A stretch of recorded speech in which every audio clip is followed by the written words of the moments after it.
Hello and welcome to the No Holds Barred Witchcraft podcast and Facebook group. If you're watching us live on the Facebook group, this is a live episode, so I would say things could go wrong. So far, lots of things have gone wrong.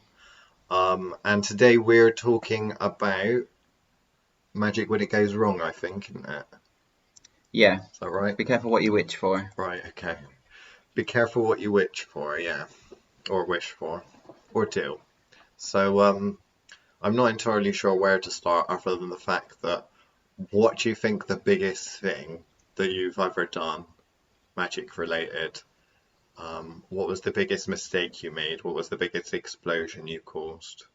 Oh God, that's a question and a half. You want it to start a little bit more gentle than that. We don't do gentle. You know that. I don't know where you'd even go there.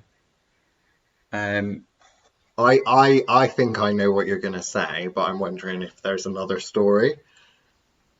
I'm not saying that. I'm not talking about that one. Maybe later. I don't know. Careful what you itch for. Oh, do you want me to tell the tornado one? That's the one you want me to tell, isn't classic. It? Well, I mean, let's be fair. When it comes to iconic witchcraft and magic, you look through all of the old literature and the ancient stories about witches, and it's always this weather magic and destroying ships and armors, Spanish Armada and all that. So I think that when it comes to weather magic and you being quite good with weather magic, and you, did you kill anyone that day? I don't know. Nobody killed that day.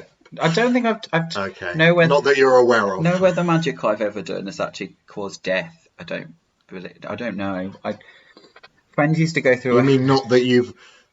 No one that you've not wanted to kill has died. Friends used to go through newspapers. It was quite embarrassing, actually. But no, I don't know. That's admitting to something like that. Is that not a bit dodge? Well, it's quite cool because they can go back and look up the paper clippings and stuff like that, I suspect. I mean, there's a lot of people that are interested in research and stuff in the group, so they can go back and have a little look at the devastation that you caused. But I think that you should share it, because we've already brought it up. And then get burnt at the stake. Is that what you're trying to get? No, they don't do that anymore. So you finally got me on this thing, and now you want me to get burnt. That's what you're saying. Is essentially. Yeah, but remember that it's surely all that witch Gretchen stuff is illegal now, and burning at the stake and that kind of a thing. I suppose to an extent. Okay. I mean, I'm just thinking in terms of we've already kind of talked a little bit about the story, and now everyone's gagging for it because they all want to know. Every time you say, "I can't tell you something," people always want to know why it is that you can't tell them. Okay. So I have a thing for weather magic. I don't know. I'm not quite sure why. It started in my teens. It was one of the big parts. It's an affinity, I suppose, isn't it? I guess. I did a lot of nature work when I was younger, and I guess I just got a relationship with kind of particularly wind spirits. Were you a naturist? Not one of us. Was that something different? I think that's something different. Nobody needs to see that. I always get those two confused. Nobody needs to see that. So yeah, I just kind of got into a habit of calling winds, which I guess is a very, very traditional form of witchcraft, and just kind of seems to go quite naturally for me. I don't particularly have to try too hard. But that's the problem, though, isn't it? That's kind of the problem, but it's also kind of how this happened. So it was kind of as you do when you're young, you kind of test boundaries and you push yourself. You're kind of like, oh, well, I'll just try this and then I'll try that. So calling winds never seemed to be the problem. Obviously, one of those Pandora's box kind of situations where you start a spell work and you're not quite sure where it's going to go, and particularly with something like weather magic, you've got to consider the impact that it's going to have, what's the desired impact, but also kind of like what's your risk factor, I guess, alongside that of okay, well, if I strike that house with electricity, from a lightning bolt, how many other houses are going to get hit at the same time? Because you're bringing a whole storm, not just a one strike. So it's a case of, well, actually, you can set fire to all sorts of things, all that kind of crap, that looks visually appealing, but is probably not a good idea. So calling winds is kind of something I've always enjoyed doing. I still do it now, just not to the same extent. Particularly because calling winds involves moving weather systems, which lots of people kind of are probably thinking, oh, okay, well, that's a bit odd. Like, surely that's not so easily done. It's actually unbelievably done easily if you understand manipulation of energy. So moving energy around, and then obviously if you've got the added bonus of sweet talking a few sprites into always kind of joining in whenever you are, because at the end of the day they just go with the flow. That's what their job is. So they're not going to argue if you whisper sweet nothings and go, well, actually I'd quite like this. Now it's to the point that I don't even have to really think about it, which is the scarier part. But the story Liam's trying to push me to get out of me is, so in my teens, I thought, well, actually, I wonder what happens if you add visualization work. How easy is it possible to create any kind of, and I was just kind of chilling in the afternoon/evening, playing with energy and just kind of stirring it up, visualizations with kind of vortexes. And I was just kind of like quite enjoying it. Didn't really know what exactly was going on other than, it seemed to be working really well. And you really connect well with a visualization and you just kind of sucked into it. And that wasn't meant to be a pun, but you know what I mean? Where you just kind of really in the moment, and everything just kind of lines up.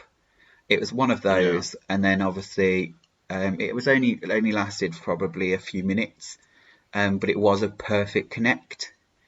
And then the next day, I'm hearing of on the news is that a tornado appeared within the kind of, let's just say, a 50-mile radius of where I live. I'm not going to be any more specific than that. And didn't it appear out of nowhere and sweep down the high street? So it went down kind of and then disappeared. It went down through a street, ripped off half the side of somebody's house, and then disappeared. And obviously, you'd be surprised. Like, lots of people think tornadoes only happen over in, Kansas, where Dorothy lives. Like, whereas actually, it's quite a common phenomena in the UK. And there have been points where you've had kind of hurricanes, mini hurricanes, tornado, whatever they. I'm not a meteorologist. I don't know what class makes one class, but where you've had like entire breakouts of all of them along an entire coastline. In the UK, like we get such a weird cross patterns of weather from all over the place.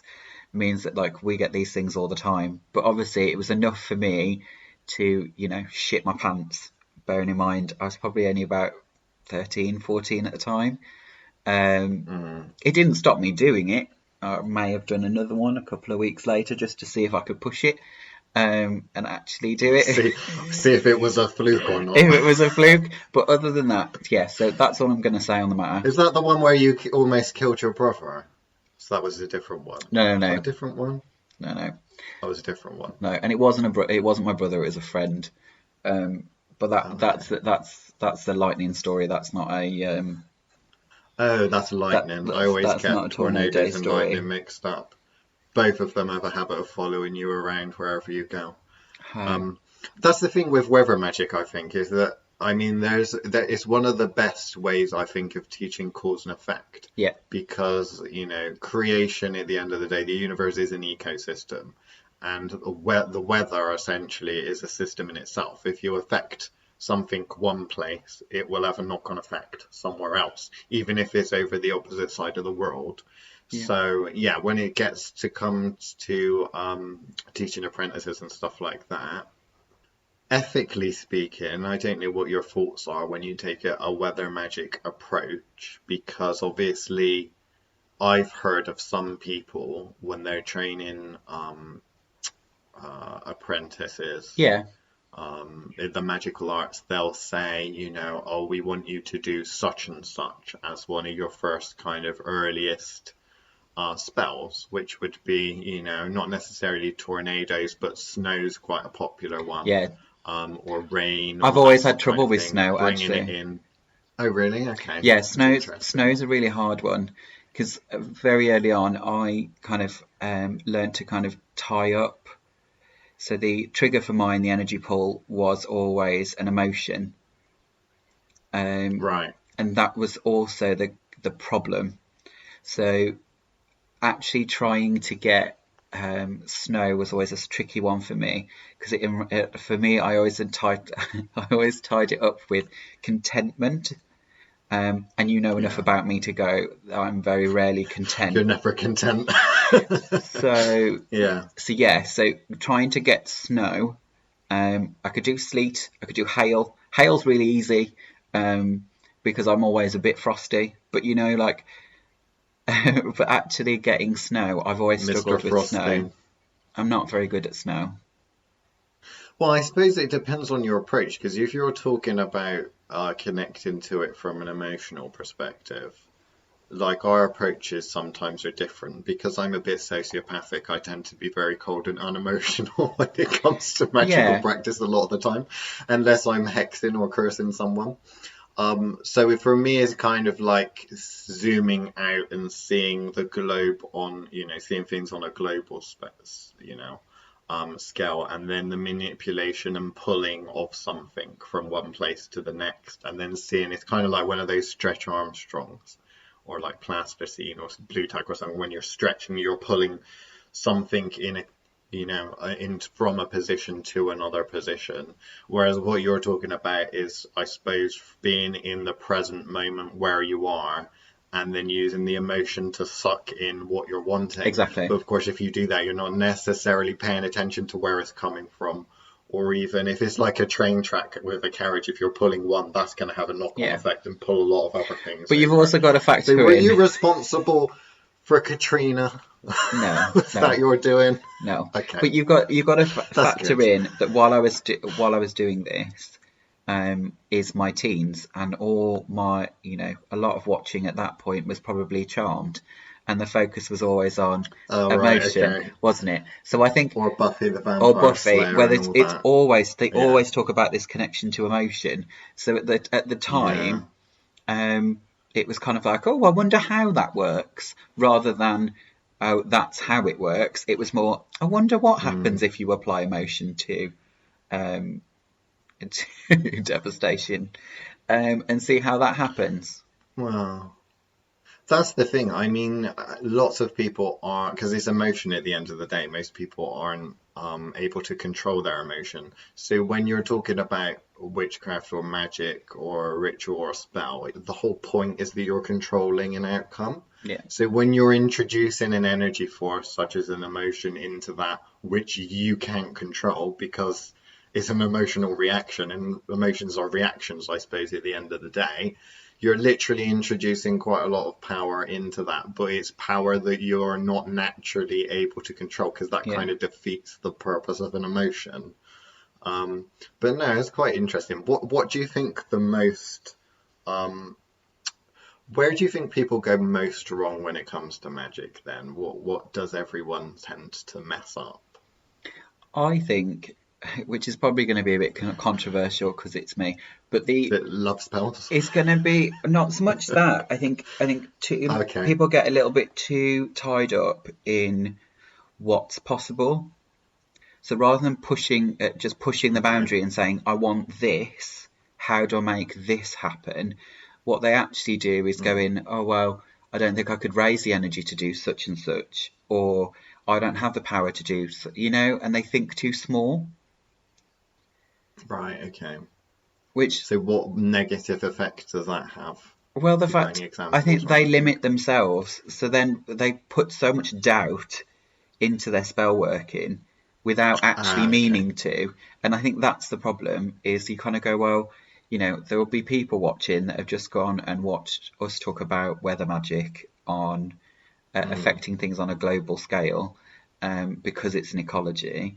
But we'll be going, oh, well, surely you can't raise that. You're just one person, Yeah, I you think know? that that's again pop culture though, isn't it? Because in pop culture and in films and stuff like that, there's a lot of, oh well, the more witches that are present, coven or whatever, then the more power that there is there.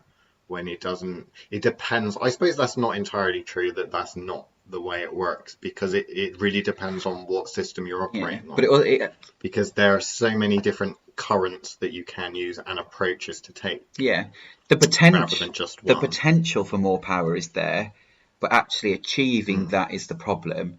So you have, if yeah. you've got a group of in a coven that actually are all at different levels energy wise, are capable of doing, also have different levels of self doubt is the big one.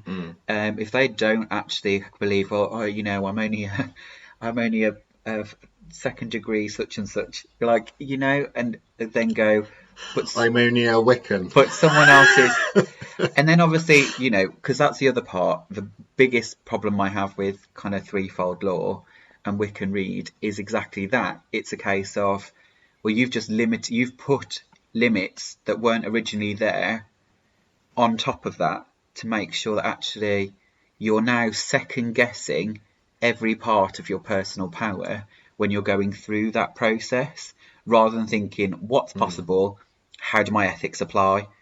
Whereas actually that doesn't apply when you're already in that framework of threefold law. You're going, oh, I can't do that, and I can't do that, and I can't do that, rather than going, actually, I want to do this. How can I apply my ethics to go, is that appropriate? I suppose I should give an example, really. So I always give the idea of when someone wants a banishment and somebody wants to get rid of somebody. I always, apply the analogy. It's always easier to push a rock downhill than it is to try and push a rock uphill.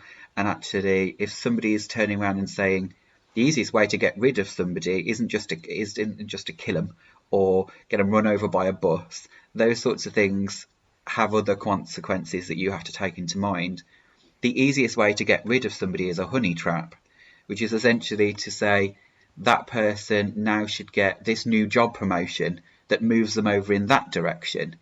Both that then lines Well, up your want with their want, because if it's something that's going to push them naturally out of that area, rather than going, I don't want them in this zone, I don't want them in this zone, they need to stay out of this zone, and putting up that wall requires a lot more energy than giving that person a reason to not be locally. one of the most popular spells we do is one like this called the Bitch be gone. Bitch Be Gone spell. And that doesn't work by being that specific, does it? No. Because I think that a lot of the new agey practitioners and Wiccan and witches and that kind of thing go on about it's all about intention, being super specific and stuff like that, when actually that's a small part of the process. And when it comes to ones like this that we get people to create, then there's a lot of specific intention there, but it you're not limiting yourself to things manifesting one way. And that's the thing. When it comes to certain magical practices, it's about manifestation. I mean, people don't like the term high magic and low magic No, I when don't. it comes to, you don't like it. I I hate it. like it. I don't like the name of it, but I think it's important to distinguish between the two. No, no, no. I can. I suppose for, I agree to you disagree on know, that point. if you want to going forward call it something different, I'm perfectly open to calling it something different. But generally speaking, in the occult community, it's considered to be high magic and low magic. And what you're talking about really is when you're talking about manifestation and magic of the world, whether it would be getting love or money, becoming rich, curing an illness, that kind of thing. That's all low magic Yeah, because that's all relevant to low vibration things of the world, physicality. Yeah. Whereas high magic is beyond that. So you're talking about outside of the scope of the universe, that kind of thing. Some would say more complex things, but when it comes to rituals and spells and stuff like that, you can make things as simple as or as complicated as you want. Yeah. But I think that's the part that I okay, so I dislike. thought, I think that's the part I dislike, yeah, is that there's that kind of assumption, because it suggests that kind of low magic is easy, high magic is hard, and that a low magic can be simple, but high magic has to be complicated and ritualistic, when actually neither is true. Like, it's just a case of low and high refers to, like you say, vibration, and not actually referring to skill level or anything like that. And I think that's what puts a lot yeah, of people off, or gets people yeah. rubbed up the wrong way. I know it rubs me up the wrong way whenever you refer to it as, I'm like, I've just That's burnt, not my terms. It's just the terms that people are more likely to I've have just heard. destroyed I mean, they're Googleable terms, aren't they? I've just destroyed an entire civilization. You've just called it low magic. I'm not impressed. Like, Well, it is low but it magic is. because It's you've low. only destroyed the one civilization. You Exactly. haven't destroyed the universe. Exactly. Which is what you're talking about Yeah. essentially when it comes to that kind of thing. You're having a bigger impact than the physical realm. But okay, let's not go too crazy on subject.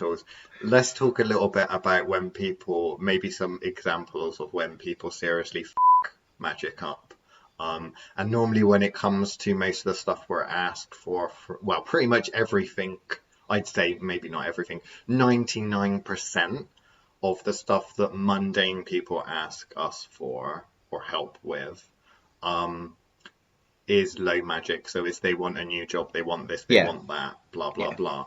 Most people don't realize the possibilities unless they're on some kind of magical journey. Some Yeah. religious people as well, but then those sorts of religious people are also on some kind of magical journey. So I know that there's quite a bit of controversy revolving around, what was his name? Griffin something. I'm trying to think. David Griffin, that was it, I think it was. He was the current leader of some occult society. Not one of the super cool ones, but one of the ones that are public, that are basically full of former Wiccans. And it was all about the cursing of Donald Trump. Oh, okay. So it was all about political magic, because we don't get involved with politics in general, and we don't get involved Too many with variables. political magic. If you wanted us to talk you through the process of it, we'd be more than happy to do it. But from an ethical perspective, we don't try and influence anything like that, and we don't get involved with it at all. However, what there was obviously with quite polarizing political figures like Donald Trump, there is a lot of say witches, magical practitioners and that were trying to curse him and take him out of office and that kind of thing. And then on the opposite side, there were people that were trying to protect him. Yeah. So, the problem is that all of these people are using quite basic forms of magic. I don't know if basic would be the right term. They're definitely using low magic. Yeah. But it's basically hexing and cursing. So it's basically like the packaging up and programming, building, packaging up, programming and releasing of energy directed at someone or to neutralize them. And the problem with that, these so-called witch wars, that are normally only done by people that are of a basic level, maybe pre-foundational. So kind of pre-med in the medical world. They're still learning because how you wouldn't energy do works. that. Yeah, exactly. So their idea is to create hexes and things like that and hex them, and then the opponents are essentially trying to use defensive magic. Now, one person, I think his name was David Griffin, is currently the head of the new Hermetic Order of the Golden Dawn.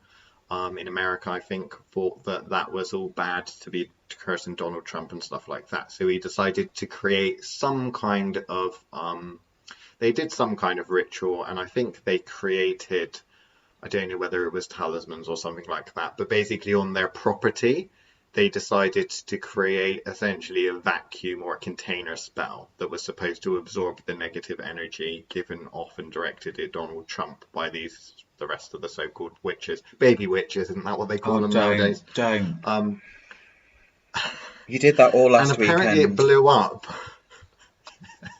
Yeah, well, it's the new thing. That's what everyone says. So.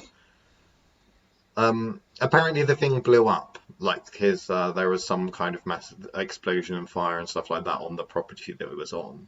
And, essentially what you're talking about is you're talking about some kind of thing designed to absorb energy. And what are you doing with that energy? Yeah. If I fill up a glass of water, Yeah. it will Exactly. overflow if I put too much in it. And as well, if I, not to use too many electrical terms, but if I got a piece of lighting cable and then decided to zap it with lightning, the thing is going to disintegrate because it's not capable of carrying that amount of energy, electricity. So, not very good approach. And that's it. It's literally a case of people, when they progress through magic, I think you learn certain techniques and how things work and approaches more than anything. It's mainly about the approaches you're taking. And then people try to take those approaches and go down that route with every type of magic that they do. And when it gets to stuff, when it comes to slightly more advanced, I wouldn't even say advanced actually, intermediate level things, there's only so much that specific procedure was designed to carry, and it's just funny because these kind of witch wars where it's literally like a to and fro of energy, essentially is what it was, like a tennis match until someone drops the ball. Yeah. That is very, very I won't want to say low again. It's mediocre magic, all of these hexing and cursing and stuff like that. It works very well on mundane people, and it works quite well on mediocre witches, people that don't have a huge amount of experience. But when it comes to an intermediate practitioner or above that, or some kind of, something else that we won't go into, then it's not going to work. Yeah. But also, it's not that it's not possible. It's just that actually the reason we don't get involved in political is because there are too many variables. You don't know how much of that person is a puppet, who's actually pulling the strings. You don't know what actually happens if you remove said puppet and find out actually the puppeteer is a lot scarier. You can find that out, but it would require a little bit of effort being put in. And I think really the real reason we don't get involved is because we don't give a Well, yeah, we don't care. It's we don't really care. Part of it. I mean, that we stick to our own business and we don't tend to get too involved with, outside of clients asking us to do certain things for them and assist them. We don't try to impact. In fact, we try to do the opposite, and we try our hardest not to impact things. We not generally keep quite a quiet approach. Someone's got a question by the looks of it, actually. Something's just come up. Do you believe in chaos magic? I don't think it's us to decide whether or not we believe in anything. Chaos magic is a. I don't believe in believing. Is that a cop-out? I don't believe in believing, to be honest with you. If you believe in something, look at the people that believe in things. And they're not generally the sort of people that you would probably want to be. They're very polarized. Look at how stagnated people are that believe in things. I think it's a case of when you're putting, do you believe in chaos magic, when the purpose of chaos magic, essentially, for those that aren't really aware of chaos magic, because it's not necessarily a system of magic, although it's often marketed at that nowadays, because we try to market everything and make money on everything in the metaphysical world. is more of kind of an approach and philosophy. Yeah. So with chaos magic, what you're doing is you're suspending your disbelief in something and throwing yourself into a practice. So think of it as a little bit eclectic.